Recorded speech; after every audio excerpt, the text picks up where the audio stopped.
بسم اللہ الرحمن الرحیم۔ ہمارے چینل میں خوش آمدید۔ میں خوف کے مارے چیخ رہا تھا کیونکہ مجھے محسوس ہو رہا تھا کہ کل میری زندگی کی صبح نہیں ہوگی۔ یہ چھت مجھے خود پر گرتی ہوئی محسوس ہو رہی تھی، لیکن جیسے ہی میں نے اپنا سر اوپر اٹھایا تو میں نے ایک لمبی سانس بھری اور میں حیران رہ گیا کہ چھت تو بالکل ٹھیک تھی، لیکن جیسے ہی میری نظر سامنے پڑی تو میرے اوسان خطا ہو گئے، کیونکہ میرے بالکل سامنے تو دو لمبے لمبے سائے تھے۔ میرا نام شہریار سکندر ہے، میری عمر 26 سال ہے۔ میں ایک ویل فیملی سے تعلق رکھتا تھا۔ میرے بابا ایک بزنس مین تھے، ہم 3 بھائی تھے اور میں اپنے بھائیوں میں سب سے لاڈلا اور چھوٹا تھا۔ میری ہر خواہش میری منہ سے نکلنے سے پہلے ہی پوری کر دی جاتی تھی۔ میں اپنے ماں باپ کے ساتھ ساتھ اپنے بھائیوں کا بھی بہت زیادہ لاڈلا تھا۔ یہی وجہ تھی کہ میں لاڈ پیار میں تھوڑا اپنی من مانی کرنے والا تھا۔ میرے ابو خود بھی 5 وقت کی نماز ادا کرتے تھے۔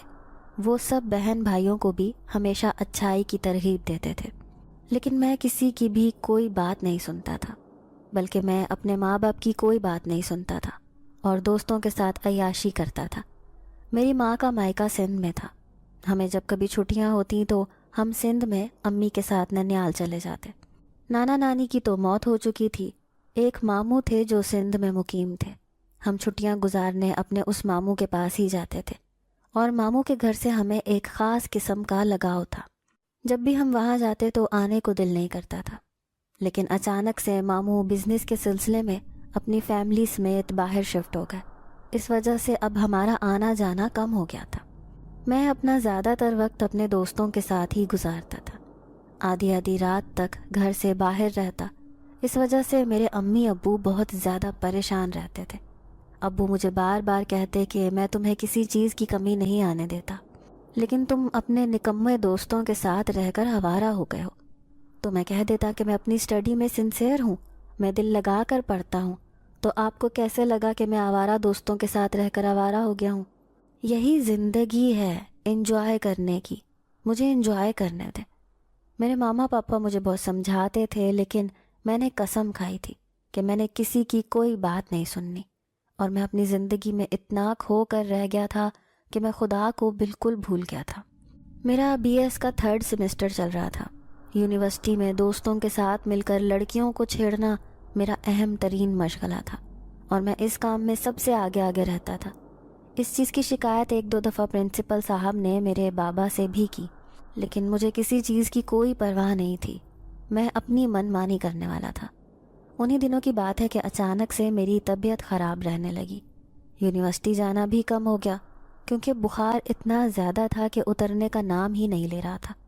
بہت اچھے ہاسپٹل سے پاپا نے میرا علاج کروایا، لیکن نہ جانے کیا مسئلہ ہو گیا تھا کہ میری طبیعت ٹھیک ہونے کا نام ہی نہیں لے رہی تھی۔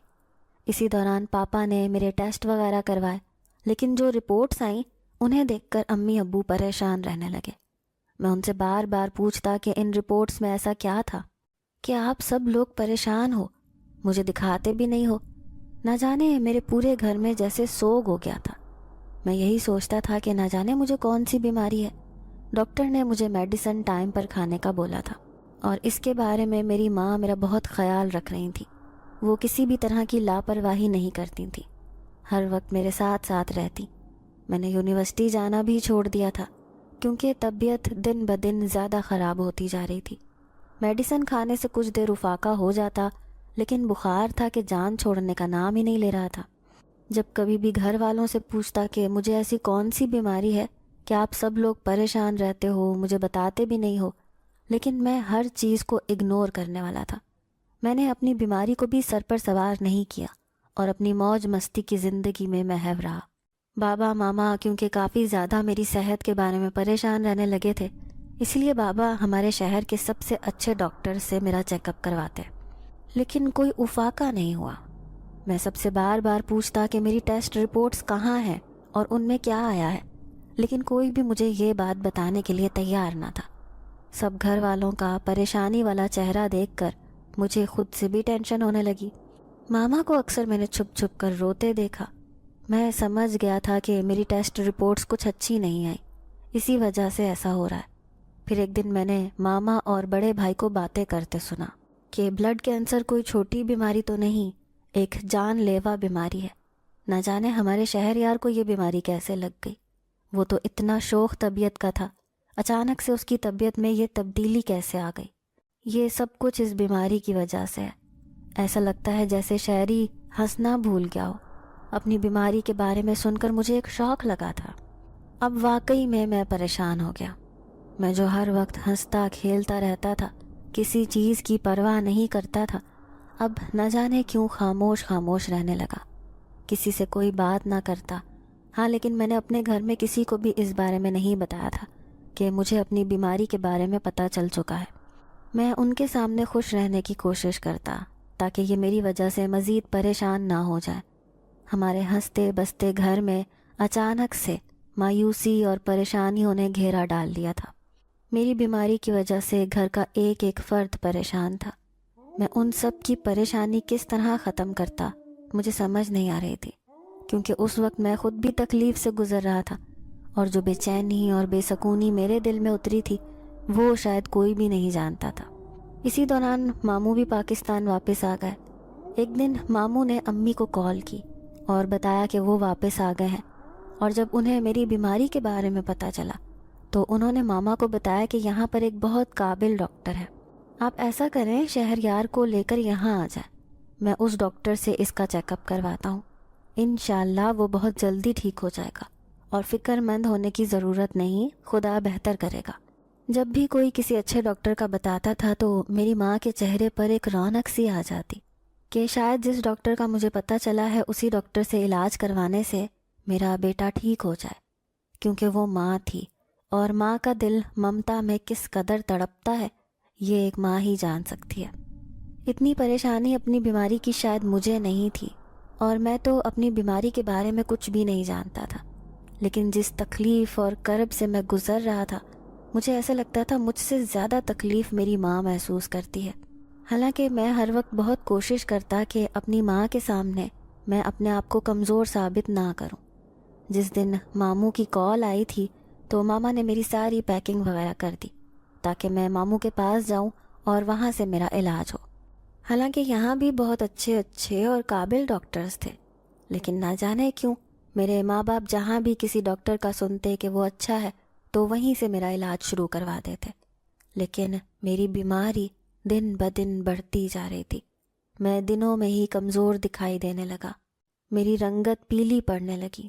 خیر میری پیکنگ تو ہو گئی، اب مما کہہ رہی تھیں کہ وہ بھی میرے ساتھ جانے کے لیے تیار ہیں، لیکن اسی دن پاپا کا ایکسیڈنٹ ہو گیا، انہیں کافی چوٹیں آئی تھیں۔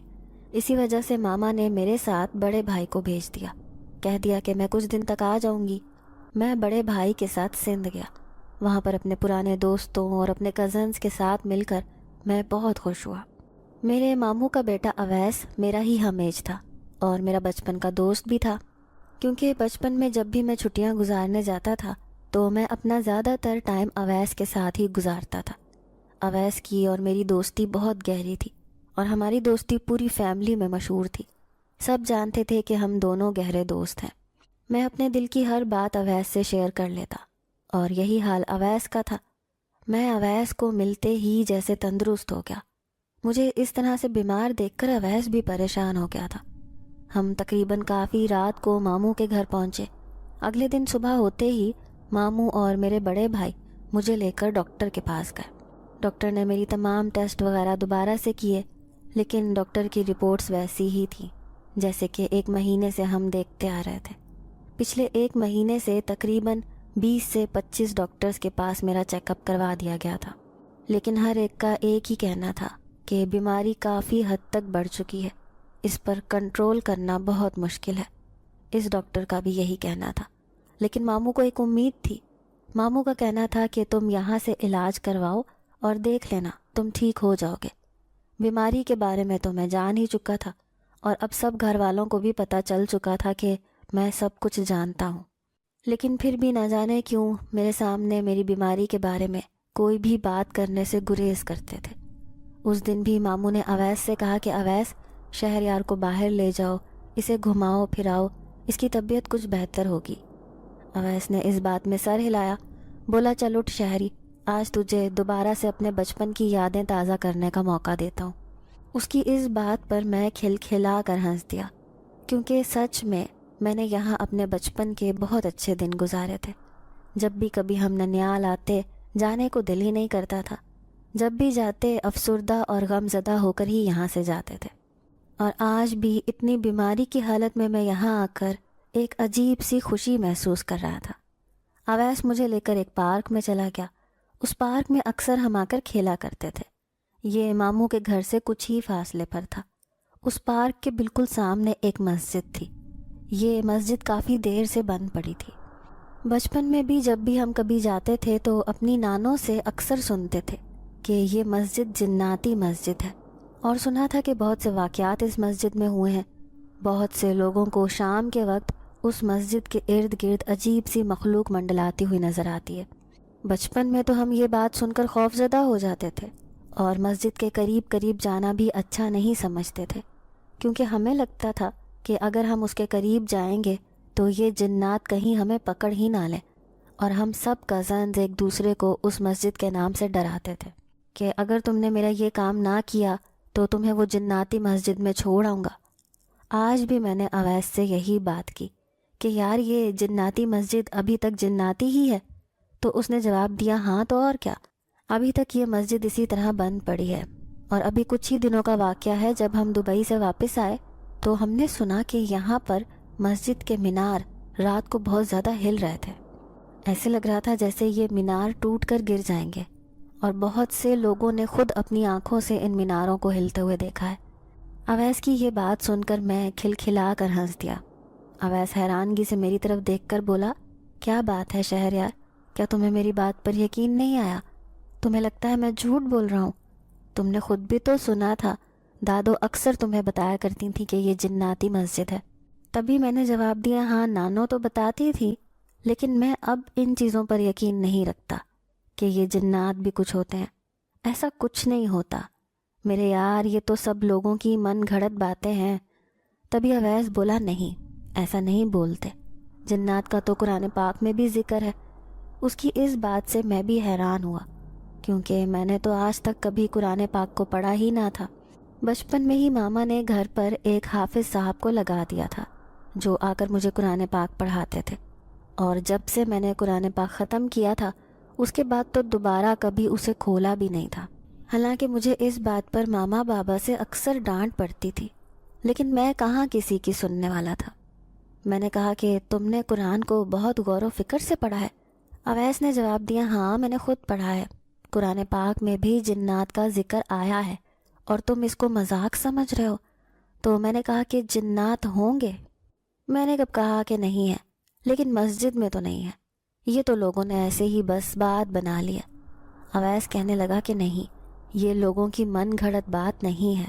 تبھی میں نے جواب دیا کہ بھلا جناتی مسجد اس انسانی دنیا میں کیوں بنی؟ حالانکہ نانو بتاتی ہوتی تھیں کہ اس مسجد میں پہلے لوگ نماز پڑھا کرتے تھے، تو پھر اچانک سے یہ مسجد جناتی مسجد کیسے بن گئی؟ تبھی اویس بولا چلو یار چھوڑو یہ بحث، ہم یہاں پر گھومنے پھرنے آئے ہیں، چلو ہم گھومتے پھرتے ہیں۔ لیکن اویس کی یہ بات ایسے لگ رہا تھا جیسے مجھے سنائی ہی نہیں دے رہی۔ میرا دھیان اس مسجد کی طرف ہی تھا۔ میرا دل چاہ رہا تھا کہ میں اس مسجد کے اندر جاؤں، خود جا کر دیکھوں کہ سچ میں ایسا ہوتا ہے۔ تبھی اویس نے میرا کندھا ہلایا، بولا کہ چلو بس اب یہیں کھڑے رہنا ہے کیا، چلو آؤ آگے، میں تمہیں کلچر شو دکھاتا ہوں۔ یہاں کچھ فاصلے پر ہی ایک کلچر شو منعقد کیا گیا ہے، بہت انجوائے کرو گے تم۔ تبھی میں نے اسے جواب دیا کہ تم ایسا کرو، تم جا کر کلچر شو دیکھو، میں تب تک یہاں بیٹھا ہوں۔ اس نے جواب دیا کہ یہ کیا بات ہوئی، کیا تم میرے ساتھ نہیں چلو گے؟ میں اکیلا وہاں کیا کروں گا؟ لیکن میرا ذرا بھی دل نہیں چاہ رہا تھا۔ میں نے اویس کو کسی نہ کسی طرح بہلا کر کلچر شو میں بھیجنے کی کوشش کی، لیکن وہ بھی مجھے اکیلا چھوڑ کر جانے کے لیے تیار نہیں تھا، کیونکہ ماموں نے بار بار تاکید کی تھی کہ وہ میرا خاص خیال رکھے۔ تو میں نے اسے کہا کہ ٹھیک ہے، اگر تم نے کلچر شو دیکھنے نہیں جانا تو تم یہاں بیٹھو، پھر میں ابھی آتا ہوں۔ اس کو کچھ خدشہ لاحق ہوا، بولا کہاں جانا چاہتے ہو تم؟ تو میں نے جواب دیا کہیں نہیں یار، میں مسجد میں جا کر دیکھنا چاہتا ہوں، کیا سچ میں یہ مسجد جناتی مسجد ہی ہے؟ اس نے جواب دیا کہ پاگل ہو گئے ہو تم شہریار، یہ کیسی باتیں کر رہے ہو کہ تم اس مسجد میں جاؤ گے؟ تمہیں پتہ نہیں ہے یہ مسجد کتنی خطرناک ہے؟ یار اس میں آج تک جو بھی اندر گیا ہے وہ کبھی واپس نہیں آیا، اور تم اس کے اندر جانے کی بات کر رہے ہو۔ میں نے مسکراتے ہوئے اسے جواب دیا کہ آج میں ثابت کر دینا چاہتا ہوں کہ جو لوگ سوچتے ہیں ایسا کچھ بھی نہیں ہے۔ اویس نے جواب دیا تم نے اپنی طبیعت دیکھی ہے؟ طبیعت تمہاری اتنی خراب ہے، اوپر سے تم باتیں دیکھ لو کیسی کر رہے ہو۔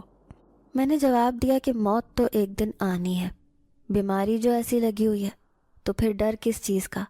کم از کم میں لوگوں کے وہم و گمان سے یہ بات تو نکال دوں گا کہ یہ مسجد جو بے آباد پڑی ہوئی ہے اس میں کوئی جنات وغیرہ نہیں رہتے، بلکہ اس مسجد میں تو انسانوں کو نماز پڑھنی چاہیے۔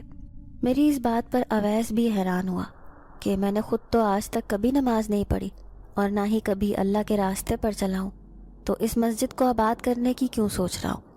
نہ جانے کیوں یہ بات میرے دل میں آ گئی کہ میں اس مسجد کے اندر جاؤں اور مسجد میں دیکھوں کیا سچ میں یہاں پر جنات ہیں یا صرف یہ لوگوں کی من گھڑت باتیں ہیں، اور کوئی چیز تھی جو مجھے اس مسجد میں جانے کے لیے اکسا رہی تھی، کیونکہ میں خود یہ سب نہیں کر رہا تھا۔ میں وہاں سے آہستہ آہستہ قدم بڑھانے لگا، اویس بھی میرے پیچھے ہی تھا۔ میں مسجد کے قریب پہنچ کر اویس سے بولا، اویس تم یہیں رکو، میں ذرا مسجد کے اندر ہو کر آتا ہوں۔ اور مسجد کو کوئی تالا وغیرہ بھی نہیں لگا ہوا تھا، صرف اس کا دروازہ ایسے ہی بند کیا گیا تھا۔ اویس نے مجھے بتایا کہ دروازہ اندر سے لاک ہوتا ہے، باہر سے نہیں ہوتا، جنات اس دروازے کو لاک کر کے رکھتے ہیں۔ اویس کی اس بات پر مجھے بہت ہنسی آئی۔ اویس نے میرا بازو پکڑ لیا، بولا میں تمہیں نہیں جانے دوں گا، میں ابھی جا کر ابو کو تمہاری شکایت لگاتا ہوں۔ یار تم اتنے بڑے ہو، ماشاءاللہ سے 21 سال کے ہو چکے ہو، اور تمہاری حرکتیں بچوں والی ہیں ابھی تک۔ تمہیں پتہ ہے نا تمہاری طبیعت ٹھیک نہیں ہے، تمہاری وجہ سے پھپھو بھی کتنی پریشان رہتی ہیں، اور تم اب جناتی مسجد میں جانے کی کوشش کر رہے ہو۔ میں اس کا بازو جھٹکتے ہوئے مسجد کی طرف بڑھنے لگا۔ وہ پیچھے سے مجھے آوازیں لگا رہا تھا، ڈرتا ہوا میرے پیچھے بھی نہیں آ رہا تھا، لیکن بار بار پکار رہا تھا، شہریار میں تم سے کہہ رہا ہوں تم یہ غلطی کر رہے ہو، ایسے نہ کرو، میں جا کر ابو کو کیا جواب دوں گا؟ دیکھو تم مجھے بھی پھنسا دو گے۔ یار یہ ٹھیک نہیں ہے تمہارے لیے مسجد کے اندر جانا، تم نہیں جانتے یہ مسجد کتنی خطرناک ہے، یہاں سچ میں جنات رہتے ہیں۔ وہ بار بار مجھے ڈرانے کی کوشش کر رہا تھا، لیکن میں نے تو آج تک اپنے باپ کی نہیں سنی تھی، تو اس کی کیسے سنتا؟ میں نے جیسے ہی دروازے کو ہاتھ لگایا، دروازہ ایک دم سے کھل گیا۔ میں دروازے کی طرف انگلی کا اشارہ کرتے ہوئے اویس کی طرف دیکھنے لگا اور بولا دیکھو، تم تو کہہ رہے تھے کہ جنات نے اندر سے لاک کیا ہوتا ہے دروازہ، دیکھ لو کھلا ہے دروازہ۔ میں جیسے ہی دروازے کے اندر داخل ہوا، اویس بھاگ کر میری طرف آیا، لیکن اتنی دیر میں دروازہ بند ہو گیا، اور اب سچ میں میرے دل کو ایک دھچکا سا لگا، کیونکہ دروازہ مکمل طور پر لاک تھا۔ میں نے بہت کوشش کی کہ دروازے کو کھولوں، لیکن دروازہ کھلنے کا نام ہی نہیں لے رہا تھا۔ اویس باہر کھڑا نہ جانے مجھے آوازیں دے رہا تھا، مجھے کچھ بھی سنائی نہیں دے رہا تھا۔ مجھے ایسے لگ رہا تھا جیسے باہر سے کسی کی بھی آواز اندر تک نہیں پہنچ رہی۔ مجھے یہ دنیا ایک الگ ہی دنیا لگ رہی تھی۔ یہ مسجد تھی تو ایک مسجد عام مسجدوں کی طرح، لیکن نہ جانے کیوں اس مسجد میں داخل ہوتے ہی میرا سر گھومنے لگا، مجھے چکر محسوس ہونے لگے، لیکن میں نے اسے طبیعت کی خرابی سمجھا اور میں آگے کی طرف بڑھ گیا۔ میں ابھی تھوڑا سا آگے ہی گیا تھا کہ مسجد کے مینار ایسے ہل رہے تھے جیسے بہت سخت زلزلہ آ رہا ہو، اور زلزلے سے یہ مینار لرز رہے ہوں، لیکن باقی ہر چیز بالکل ویسی ہی تھی۔ میں بھی تو نہیں ہل رہا تھا، یہ زلزلہ نہیں ہو سکتا تھا۔ میں نے اپنے دماغ پر زور ڈالا کہ کیا سچ میں اویس کی بات ٹھیک تو نہیں، اور نانو بھی تو بتایا کرتی تھی کہ یہ مسجد جناتی مسجد ہے۔ اگر سچ میں ایسا ہوا تو بس اب پھر میں واپس نہیں جا سکوں گا۔ مجھے لگ رہا ہے آج میں جنات کے ہاتھوں چڑھ ہی جاؤں گا اور وہ مجھے کچا کھا جائیں گے۔ اگر ابھی زندگی کوئی مہینہ یا 6 مہینے گزارنے تھے تو اب وہ کچھ پل ہی رہ گئے ہوں گے، لیکن نہ جانے کیوں مجھے موت کا ذرہ برابر بھی خوف محسوس نہیں ہو رہا تھا۔ میں یہی سوچ رہا تھا کہ مرنا تو ہے ہی، 2-4 ماہ بعد بھی اور آج بھی، لیکن آج میں یہ جان کر رہوں گا کہ سچ ہے یا جھوٹ کہ یہاں پر جنات رہتے ہیں، اور جنات کیسے ہوتے ہیں آج میں یہ دیکھ کر رہوں گا۔ نہ جانے کیوں مجھ پر یہ جنون سوار ہو کر رہ گیا تھا۔ تبھی میں مسجد کے برآمدے میں پہنچا، لیکن اوپر کی طرف دیکھتے ہی میرے حلق سے ایک زوردار چیخ نکلی، لیکن یہ چیخ جیسے میرے گلے میں ہی اٹک کر رہ گئی ہو۔ اس کی آواز مجھے ذرا بھی محسوس نہ ہوئی۔ ایسا محسوس ہو رہا تھا جیسے مسجد کے برآمدے کی چھت گرتی ہوئی میری طرف آ رہی ہے۔ میں نے اپنا سر گھٹنوں میں دے لیا۔ میں خوف کے مارے چیخ رہا تھا، کیونکہ مجھے محسوس ہو رہا تھا کہ کل میری زندگی کی صبح نہیں ہوگی۔ یہ چھت مجھے خود پر گرتی ہوئی محسوس ہو رہی تھی، لیکن جیسے ہی میں نے اپنا سر اوپر اٹھایا تو میں نے ایک لمبی سانس بھری، اور میں حیران رہ گیا کہ چھت تو بالکل ٹھیک تھی۔ جب میں مسجد میں داخل ہوا تو تقریباً مغرب کی اذان کا وقت تھا، لیکن ایک دم سے اتنا اندھیرا چھا گیا کہ ایسے لگ رہا تھا جیسے آدھی رات ہو چکی ہے۔ اتنا اندھیرا ہونے کی وجہ سے اب مجھے کچھ بھی نظر نہیں آ رہا تھا۔ میں ادھر ادھر ہاتھ مار کر باہر جانا چاہتا تھا۔ یہاں پر نہ تو مجھے چاند کی روشنی، نہ ہی ستاروں کی چمک، کچھ بھی نظر نہیں آ رہا تھا۔ ایسا لگ رہا تھا جیسے آسمان ہی سرے سے غائب ہو چکا ہو۔ میں اس برآمدے سے باہر نکلنا چاہتا تھا، تبھی مجھے خیال آیا کہ کیوں نہ میں اپنے موبائل کی ٹارچ جلا لوں اور پھر باہر نکلنے کی کوشش کروں، اور ویسے بھی باہر اویس کھڑا میرا انتظار کر رہا ہوگا۔ تبھی میں نے اپنی جیب میں ہاتھ مارا اور موبائل نکالا، لیکن میرا موبائل تو چل ہی نہیں رہا تھا، ابھی تو اس کی بیٹری فل پڑی تھی۔ اچانک سے یہ بند کیسے ہو گیا؟ میں نے اس کو آن کرنے کی کوشش کی، لیکن موبائل آن ہونے کا نام ہی نہیں لے رہا تھا۔ میں بالکل مایوس ہو گیا کہ اب میں یہاں سے کیسے نکلوں۔ کاش کہ میں اویس کی بات مان لیتا، یہاں پر نہ آتا۔ میں بار بار سوچ رہا تھا، میں تو اویس کو ہی جھوٹا سمجھ رہا تھا، لیکن میں سمجھ گیا تھا کہ اس مسجد میں کچھ نہ کچھ ایسا ہے کہ اچانک سے یہاں میرے سر پر سے آسمان ہی غائب ہو گیا، اور پہلے مجھے مینار اپنے سر پر گرتے محسوس ہو رہے تھے، اور اب یہ چھت، اور اسی طرح سے اچانک ہر طرف مکمل اندھیرا ہو جانا۔ اتنا اندھیرا تھا کہ میں نے زندگی میں اتنا اندھیرا نہیں دیکھا تھا۔ ہر چیز بہت عجیب تھی۔ میں نے اپنے حلق سے تھوک نگلتے ہوئے ہاتھ ادھر ادھر مارنا شروع کیے۔ جیسے ہی میں تھوڑا آگے بڑھا تو میں دیکھ کر حیران رہ گیا۔ جو مسجد ابھی تھوڑی دیر پہلے مکمل طور پر اندھیری تھی، ایک دم سے روشنیوں سے جگمگانے لگی۔ ہر طرف روشنی ہی روشنی ہو رہی تھی، اور کوئی بھی لائٹس مجھے مسجد کی جلتی ہوئی نظر نہیں آ رہی تھیں۔ پھر بھی ہر طرف روشنی ہو گئی، اور یہ روشنی انتہائی سفید کلر کی تھی۔ مسجد بالکل خالی اور سنسان پڑی تھی، کوئی بھی بندہ بشر مجھے مسجد میں نظر نہیں آ رہا تھا۔ لیکن اچانک سے مسجد میں روشنی کہاں سے پھیلی، یہ سوچنے پر میں مجبور ہو گیا۔ میں نے ادھر ادھر دیکھنا شروع کیا۔ مجھے سامنے ہی محراب میں جہاں کھڑے ہو کر امام امامت کرواتا ہے، وہاں کوئی وجود نظر آیا۔ میں نے ایک لمبی سانس بھری اور سوچا کہ چلو شکر ہے کوئی تو نظر آیا مسجد میں۔ تبھی میں اویس کی بات کو غلط ثابت کرنے کے لیے تیار ہو گیا کہ دیکھو مسجد میں تو کوئی نماز پڑھ رہا ہے۔ لیکن جیسے ہی میں نے دھیان سے دیکھا تو وہ وجود مجھے کسی لڑکی کا محسوس ہوا۔ وہ لڑکی شاید دعا مانگ رہی تھی۔ اس نے سفید کلر کا لباس پہنا ہوا تھا۔ اس کا چہرہ تو میں نہ دیکھ سکا کیونکہ اس کی پشت میری طرف تھی۔ میں نے جلدی سے قدم اس کی طرف بڑھائے، کیونکہ اب مسجد مکمل طور پر روشن تھی، اور اب مجھے ذرہ برابر بھی ڈر محسوس نہیں ہو رہا تھا۔ میں ابھی اس لڑکی سے کچھ فاصلے پر ہی تھا کہ اچانک سے مجھے چھت کا پنکھا اپنی طرف آتا دکھائی دیا۔ ایسا لگ رہا تھا جیسے یہ پنکھا مجھے منہ چڑھا رہا ہو، اور یہ سچ میں میرے اوپر ہی گرنے والا تھا۔ میں جلدی سے ایک سائڈ پر ہوا، مگر پھر حیران رہ گیا کہ اس لڑکی نے جو ابھی دعا مانگ رہی تھی اپنے ہاتھ کو پیچھے کی طرف کیا، اور وہ پنکھا خود بخود جا کر دوبارہ سے چھت پر لگ گیا۔ میں حیران بھی ہوا، اور ڈر اور خوف کی ایک لہر پھر سے میرے پورے وجود کو سن کر گئی کہ یہ سب کیا ہے۔ تبھی اس لڑکی نے اپنا چہرہ میری طرف موڑا۔ اس لڑکی کو دیکھ کر تو میرے اوسان خطا ہو گئے۔ وہ وائٹ کلر کے دوپٹے میں حجاب بنائے اتنی دلکش لگ رہی تھی۔ اس کی گوری رنگت، بڑی بڑی جھیل جیسی آنکھیں، مجھے ایسے لگ رہا تھا جیسے میں اس کی آنکھوں میں ڈوب جاؤں گا۔ اتنی خوبصورت لڑکی، اور وہ بھی اس مسجد میں، جس مسجد کو لوگ جناتی مسجد کہتے ہیں۔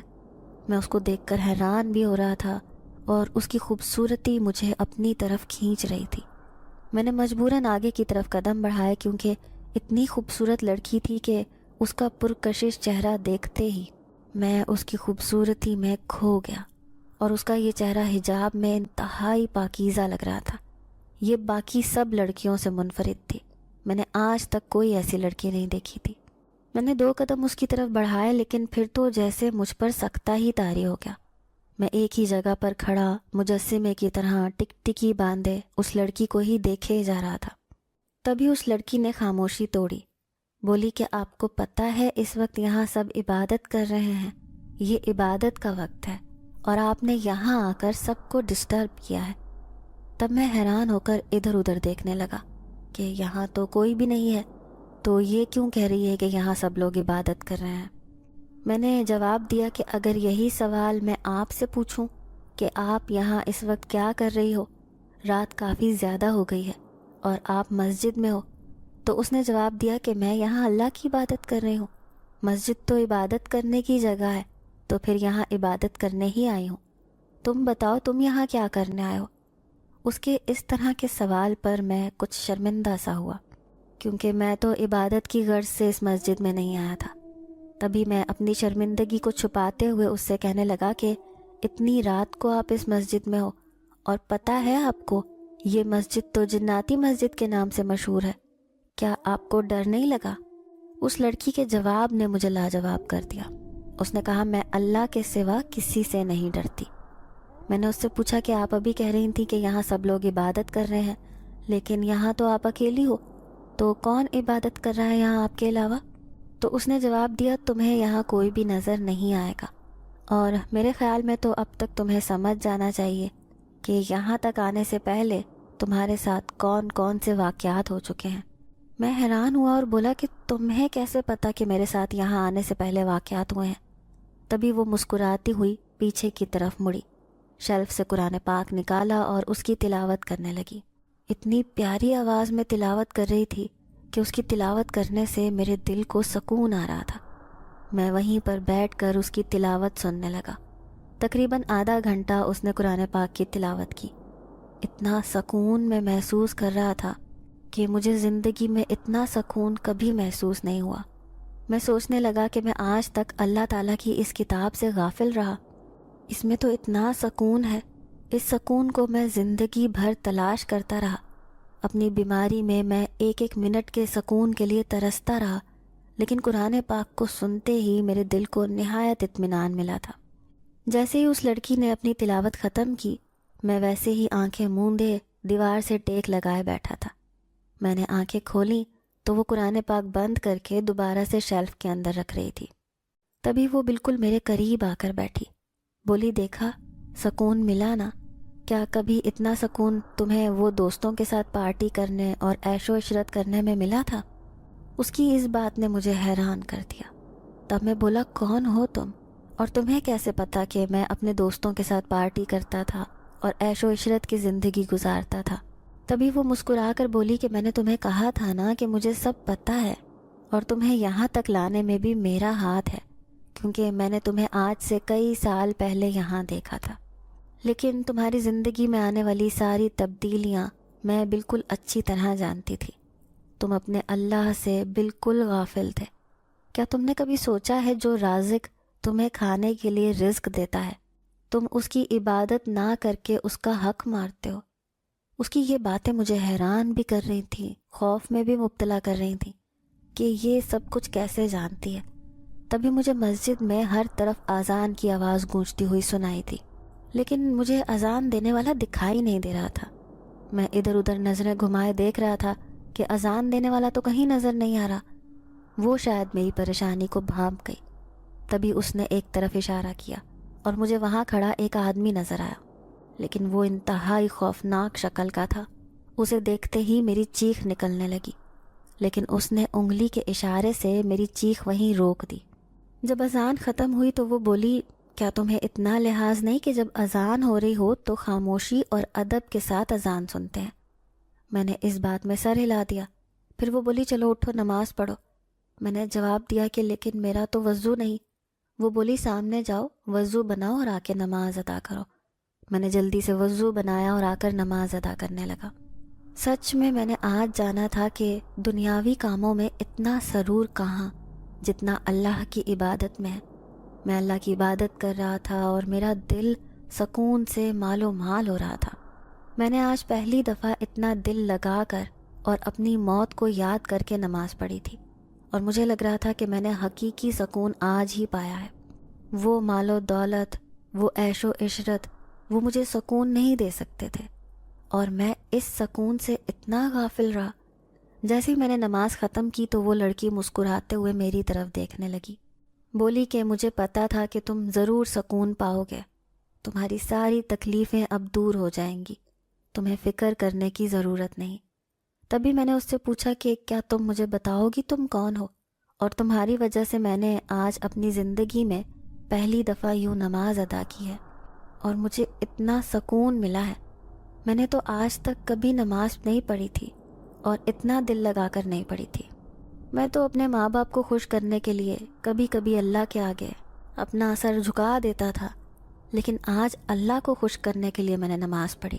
تبھی وہ مسکرا کر میری طرف دیکھنے لگی، بولی ہاں میں تمہیں بتاؤں گی میں کون ہوں۔ تم نے جو سنا تھا نا کہ یہ مسجد جناتی مسجد ہے، یہ بالکل سچ سنا تھا، لیکن ہاں یہ مسجد شروع سے جناتی مسجد نہیں تھی۔ یہاں پر پہلے انسان نماز پڑھتے تھے اور ہم جنات بھی یہاں پر اللہ تعالیٰ کی عبادت کیا کرتے تھے، لیکن ہم انسانوں کو نظر نہیں آتے تھے۔ پھر اچانک سے اس اہل علاقہ پر دولت کا نشہ چڑھنے لگا اور ان لوگوں نے مسجد میں آنا ہی چھوڑ دیا، بس اپنے کاموں میں سارا دن مصروف رہتے اور پیسہ کمانے میں لگے رہتے، اور آہستہ آہستہ دیکھتے دیکھتے ہماری آنکھوں کے سامنے یہ مسجد بالکل خالی ہوتی گئی، اور جب بھی نماز کا ٹائم ہوتا یہاں کوئی بندہ بشر نہ آتا، بلکہ یہاں صرف جنات ہی اللہ کی عبادت کرتے۔ تبھی ہم جنات سوچتے کہ انسان کو تو اللہ نے اشرف المخلوقات بنایا ہے، تو کیا ان کو اشرف المخلوقات بنا کر اس لیے دنیا میں بھیجا تھا کہ وہ جا کر اپنی دنیاوی زندگی میں گم ہو جائے اور اللہ سے بالکل غافل ہو جائے؟ یہ بات ہم سب نمازی جنات کو تنگ کرنے لگی۔ پھر دیکھتے ہی دیکھتے اس مسجد میں گھاس پھوس اگنے لگا۔ لوگ یہاں پر اپنی بھینس بکریوں کے لیے گھاس لینے تو آ جاتے، لیکن کوئی بھی یہاں نماز ادا کرنے نہ آتا۔ دیکھتے ہی دیکھتے یہ مسجد بالکل ویران ہوتی چلی گئی۔ اس لیے پھر یہاں پر جو بھی اپنی بکریوں کے لیے گھاس لینے آتا اسے ہم اچھا خاصا سبق سکھا کر بھیجتے تھے، کیونکہ یہ مسجد خدا کا گھر ہے، اس کو بے آباد کرنا بھی گناہ ہے، لیکن ہم نے اسے ایک دن بھی بے آباد ہونے نہیں دیا۔ ہم نے اس مسجد کو ہمیشہ سے آباد رکھا، لیکن ان انسانوں نے جنہوں نے اس مسجد کو تعمیر کیا تھا وہ دولت کے نشے میں گم ہو کر یہ بات بھول گئے کہ مسجد اللہ کا گھر ہے۔ آج کئی سال گزر چکے ہیں، اس مسجد میں کوئی انسان نہیں بھٹکا، لیکن بچپن میں جب بھی تم یہاں اسی پارک میں کھیلا کرتے تھے تو اکثر میں تمہیں دیکھا کرتی تھی۔ تم مجھے اچھے لگے تھے، میں جان چکی تھی کہ تم دل کے بہت صاف ہو۔ ایک تم ہی واحد انسان ہو جو اس مسجد کو دوبارہ سے آباد کر سکتے ہو، اسی لیے میں نے تمہیں چنا۔ اور تمہیں پتہ ہے یہاں صرف میں ہی تمہیں کیوں نظر آئی ہوں؟ کیونکہ میں نے تمہیں یہاں بلایا تھا، اور باقی جنات میری اس بات کے خلاف تھے، اسی لیے تمہیں تنگ کر رہے تھے۔ اور یہ چھت کا گرنا، پنکھے کا تمہاری طرف آنا، یہ سب ان جنات کی وجہ سے ہی تھا۔ وہ چاہتے تھے کہ تم اس مسجد میں نہ آؤ، کیونکہ وہ بھی تمہیں باقی انسانوں کی طرح ہی سمجھ رہے تھے، اور وہ سب جانتے تھے کہ تم بھی انتہائی عیش پرست ہو۔ لیکن میں تمہارے دل کے بارے میں جان چکی تھی کہ تم اچھے انسان ہو، اسی لیے میں نے تمہیں چنا تھا۔ حالانکہ تمہارے ساتھ تمہارا کزن بھی تو تھا، لیکن میں نے اسے اندر نہیں آنے دیا۔ مجھے پتا تھا کہ تم ہی میری مشکل کو حل کر سکتے ہو۔ اس کی یہ بات سن کر میں حیران ہوا اور بولا کہ کیا تم جن زادی ہو؟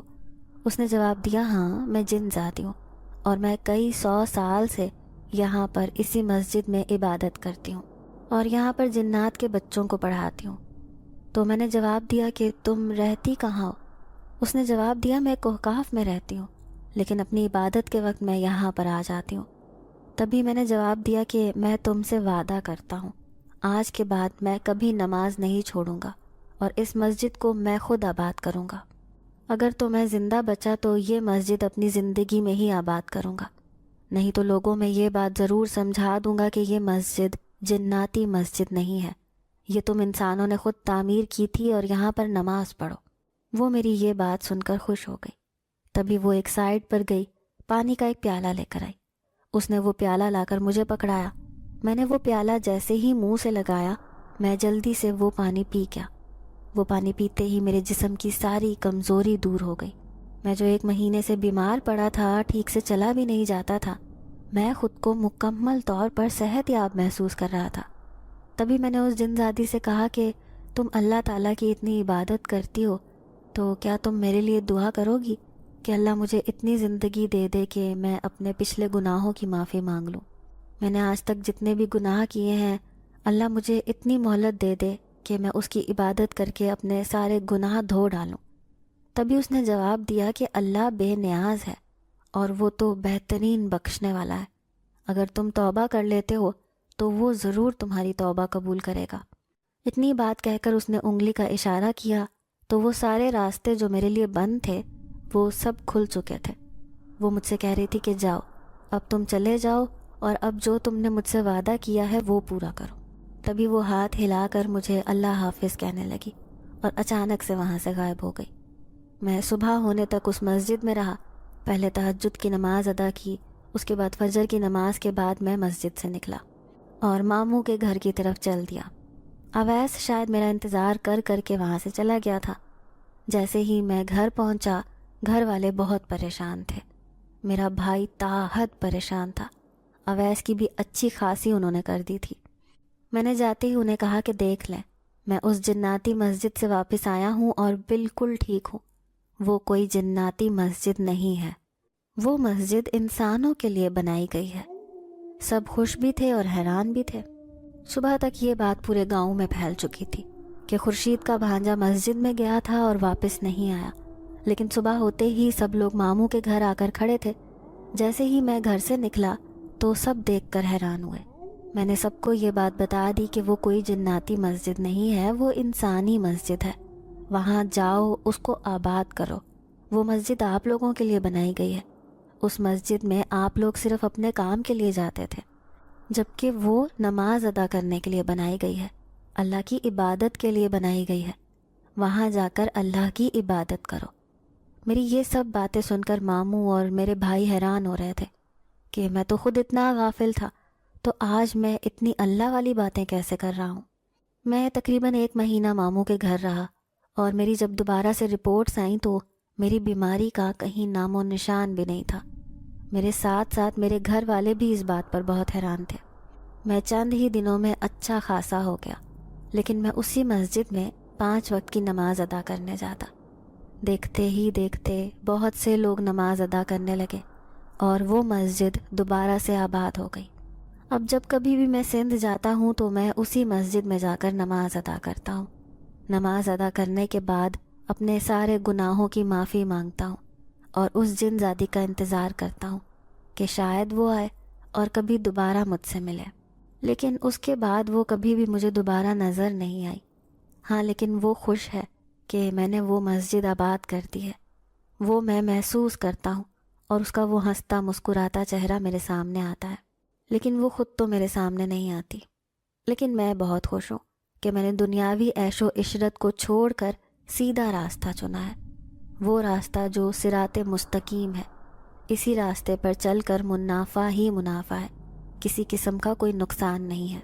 اب میں آپ سب سے یہ کہنا چاہتا ہوں کہ خدا کا واسطہ دنیاوی کاموں کو چھوڑ کر اپنے اللہ کی طرف آ جائیں، کیونکہ یہ دنیا ہمیں کچھ نہیں دینے والی۔